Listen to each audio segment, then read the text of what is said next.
enfin, comme je le disais, comme je vais le dire maintenant,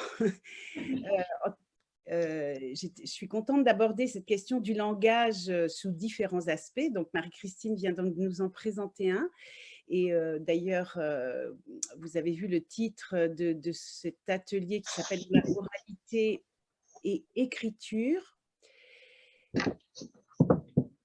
Et on a pu voir, que Marie-Christine nous a beaucoup, retranscrit des phrases qui sont souvent dites à l'oral, hein. Je repense à cette dernière phrase: «Tu l'as fait exprès». Bon, c'est plutôt quelque chose qu'on va dire à l'oral et vous avez vu, combien d'ailleurs dans l'oralité, il y a une question aussi de rythme. Quand Jane a répondu: «Ah oui, tu t'adresses aussi à mon inconscient ou tu connais aussi mon inconscient». J'ai un peu loupé, quelques mots, mais bon voilà. Vous voyez qu'il y a une sorte de rapidité et d'ailleurs, j'ai repéré que parfois, les personnes les apprentis en métamodèle ont la nécessité d'écrire les phrases qu'ils ont entendues pour pouvoir, heu, dans l'apprentissage, comprendre, comment ils allaient poser derrière une question du métamodèle. Donc voilà et on verra aussi avec Jane que, notamment, l'hypnose ericksonienne, le modèle de Milton Erickson, en tout cas, on l'utilise énormément à l'oral. On accompagne oralement, les personnes avec ce modèle. Donc je voulais aussi préciser que le mot oralité est un anglicisme. Nous, on a plutôt, en français, on dirait plutôt expression orale, parole, langage oral. Je l'ai gardé parce qu'il est employé donc par l'anthropologue, sur lequel je m'appuie qui s'appelle Jack Goody. Tout ça, je vous le remettrai pour que vous ayez, voilà, les références, entre vos mains après cette journée. Donc qu'est-ce qui m'a intéressée?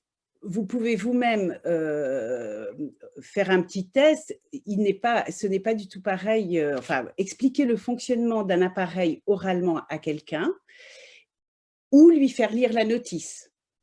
Vous voyez que ce sont 2 acti on utilise 2 moyens, parfois je vais parler d'activité, mais Jack Goody parle vraiment de moyens, le moyen oral et le moyen écrit. Alors donc, j'en profite pour me présenter au passage. Je suis intéressée par cette question depuis longtemps en tant que pédagogue et donc maintenant, je crois qu'on dit formatrice experte en PNL. Voilà, comme je disais avant, enseignante PNL et aussi, en tant qu'anthropologue de la communication. Voilà, c'est un champ un peu spécialisé des sciences de l'information et de la communication au niveau, scientifique et universitaire, voilà. Donc et d'ailleurs, on s'interroge, en tant qu'anthropologue parce que ça fait partie aussi de notre activité d'observer, de retranscrire. Donc on observe des phénomènes qui sont exprimés oralement ou sonorement et on va les retranscrire. Avant, au départ, il y avait que l'écriture et l'iconographie et puis les techniques se sont améliorées, la photo, l'audio, la vidéo nous permettent maintenant, d'avoir, on va dire, des films, documentaires, documentés, et qui viennent notamment d'une école de Jean Rouch. Il y a des films très intéressants de Jacqueline Veuve, tout ça, c'est de l'anthropologie où on a utilisé le film. Alors, il y a d'ailleurs, en parlant de documentaire, un documentaire très intéressant actuellement que vous pouvez récupérer sur Arte qui est «L'origine de l'écriture». Est-ce qu'il y en a, je ne sais pas s'il y en a parmi vous qui connaissent l'origine de l'écriture, comment les humains sont arrivés à l'écriture? Est-ce qu'il y en a qui savent ça? Pas de réponse, même dans la salle? Yes. Quelqu'un a une réponse? Ou quelqu'un a vu le documentaire d'ailleurs, non? Non, mais c'était pas une question de déjà commencer à compter pour les transactions, avec l'agriculture? Alors, il mettait des signes. Alors, c'est Mmh. intéressant, hein, parce qu'effectivement, dans cette anthropologie de la communication, on s'intéresse aux signes, quels qu'ils soient. Effectivement, ils utilisaient des signes pour les regrouper, alors parfois par 3, par 5, etc. Non, ce qui est dans notre propos intéressant, vous verrez dans le documentaire, je vous le fais très rapide, c'est qu'en fait, l'écriture part du rébus. En fait, on a imité les sons. Donc, par exemple, le A, c'est, je crois, Alep. Donc, d'ailleurs, c'est une tête de bœuf. C'est les latins qui l'ont renversé. Mais quand vous écrivez le A à l'envers, vous voyez bien les cornes, la petite tête. Et si vous pouvez rajouter 2 yeux, un nez, une bouche. Et voilà, vous aurez l'origine du A. Et au départ, on dessinait un bœuf. Et on pouvait même dire Alep, sachant que c'était le premier son qui était intéressant. Et puis, petit à petit, au fur et à mesure, ça s'est simplifié. On en est arrivé aux lettres et après, on a, au lieu de composer avec des images comme dans un rébus, on a commencé à composer avec des signes qui étaient des lettres, qui étaient une représentation. Alors, j'ai fini pour la petite introduction. Je vais tout de suite vous présenter le cadre un peu de l'atelier. Donc, je vous propose 4 petites mises en pratique. Marie. Pratique découverte, expérimentale et d'exploration. J'ai fait ça pour vous faire un apéritif, ça tombe bien parce qu'après vous irez manger, et surtout pour aiguiser votre curiosité.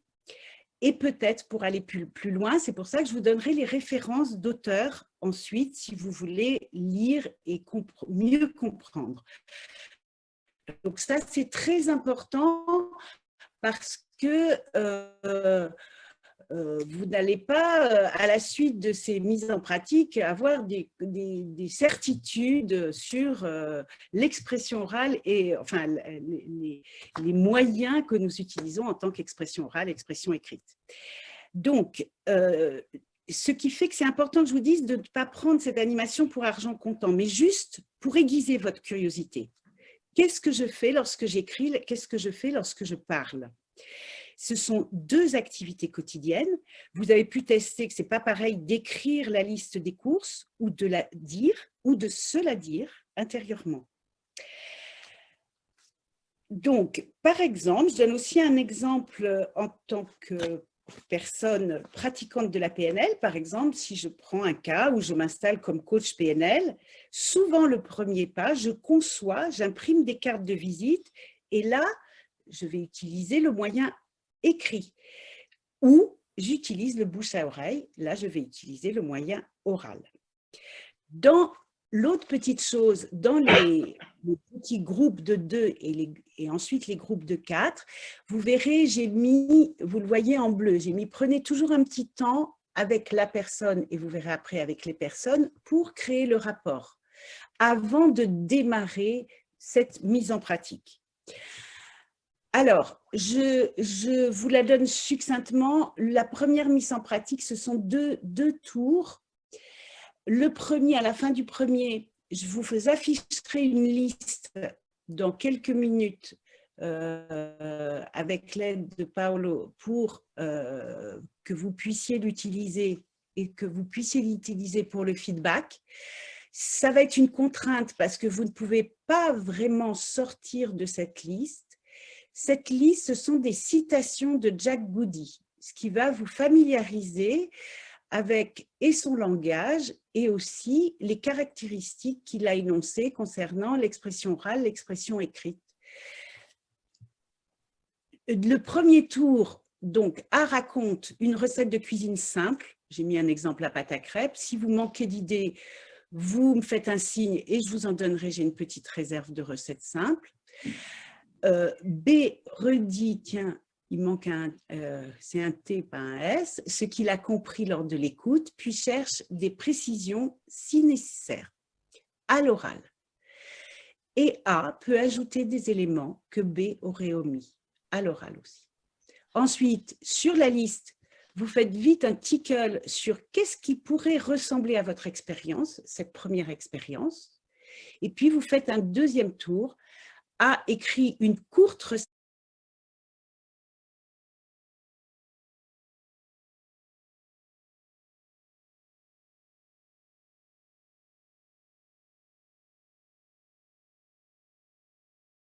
recettes de cuisine. Alors là, j'ai mis une sauce parce que souvent, c'est un petit peu plus rapide.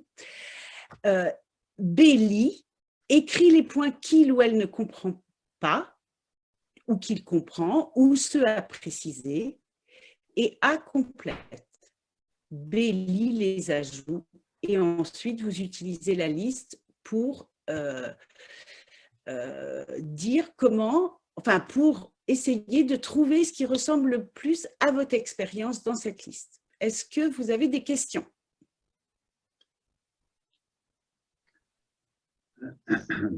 Pas de questions?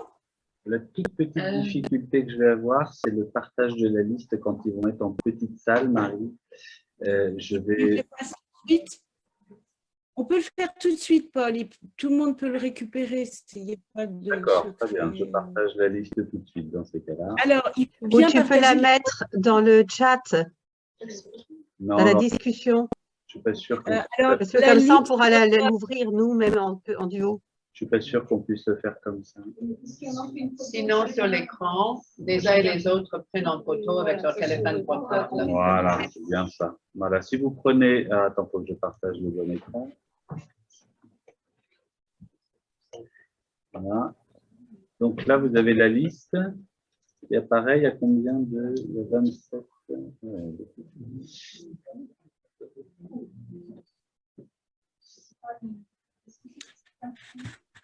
Alors,